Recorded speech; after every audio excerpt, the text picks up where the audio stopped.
آج میری شادی کی پہلی رات تھی۔ میں جیسے ہی اپنے کمرے میں داخل ہوا تو میں نے دیکھا کہ میری دلہن زارو قطار رو رہی ہے۔ وہ ہچکیوں کے ساتھ زارو قطار روتی چلی جا رہی تھی۔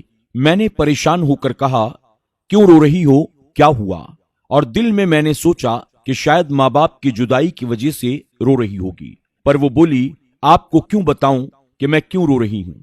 میں کہنے لگا کہ وہ اس لیے کہ میں تمہارا شوہر ہوں۔ تو کہنے لگی، میں اس لیے رو رہی ہوں کیونکہ میں یہ شادی نہیں کرنا چاہتی تھی، کیونکہ میں کسی اور کو پسند کرتی ہوں۔ یہ سن کر میں نے کہا، پھر تم نے اس شادی کے لیے منع کیوں نہیں کیا؟ تم آخر راضی کیوں ہو گئی؟ وہ کہنے لگی، اس لیے کیونکہ میرے ماں باپ کا مجھ پر بہت پریشر تھا اور وہ اس رشتے کے لیے تیار نہیں تھے جہاں میں کرنا چاہتی تھی۔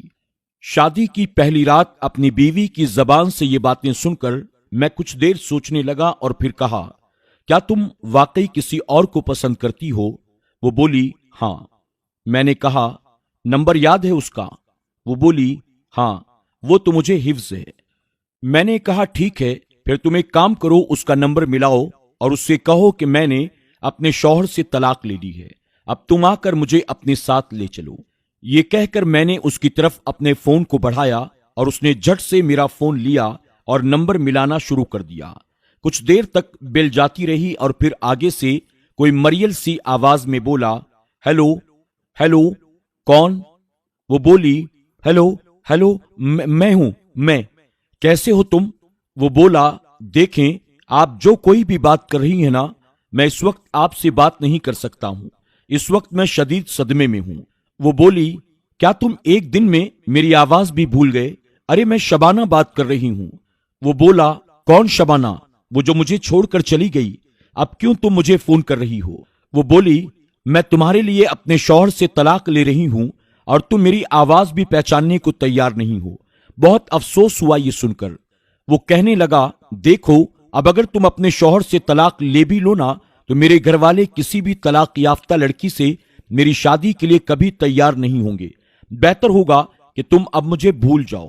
یہ سنتے ہی وہ فون کو کٹ کر کے اپنا سر پکڑ کر بیٹھ گئی اور پھر سے زارو قطار رونا شروع کر دیا۔ میں چپ چاپ کھڑا ہوا اس کو دیکھتا رہا اور پھر 2 گولیاں سر درد کی اس کی طرف بڑھا دی اور پھر گولیاں کھانے کے بعد وہ بستر پر لیٹ کر چپ چاپ سو گئی اور میں صوفے پر۔ فجر میں میری آنکھ کھلی تو سوچا دلہن کو بھی اٹھا دوں۔ پھر ہم دونوں وضو کر کے نماز ادا کرنے لگے۔ وہ نماز کے بعد رو رو کر اللہ تعالیٰ سے معافی طلب کرنے لگی، یا اللہ، میں نامحرم کی محبت میں مبتلا ہو گئی تھی، مجھے معاف فرما دے۔ بے شک تو بہتر جاننے والا ہے، بہتر فیصلے کرنے والا ہے۔ اے میرے رب، اے میرے پروردگار، مجھے معاف فرما دے۔ میں خاموشی کے ساتھ یہ سب کچھ دیکھ رہا تھا۔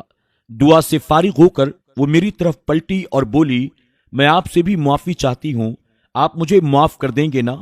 میں نے کہا، اللہ معاف کرنے والوں کو پسند فرماتا ہے، اس لیے میں نے بھی تمہیں معاف کر دیا۔ پھر وہ ڈرتے ہوئے بولی، کیا آپ نے ابھی تک اپنے گھر والوں سے میرے رویے کے تعلق سے کوئی شکایت کی؟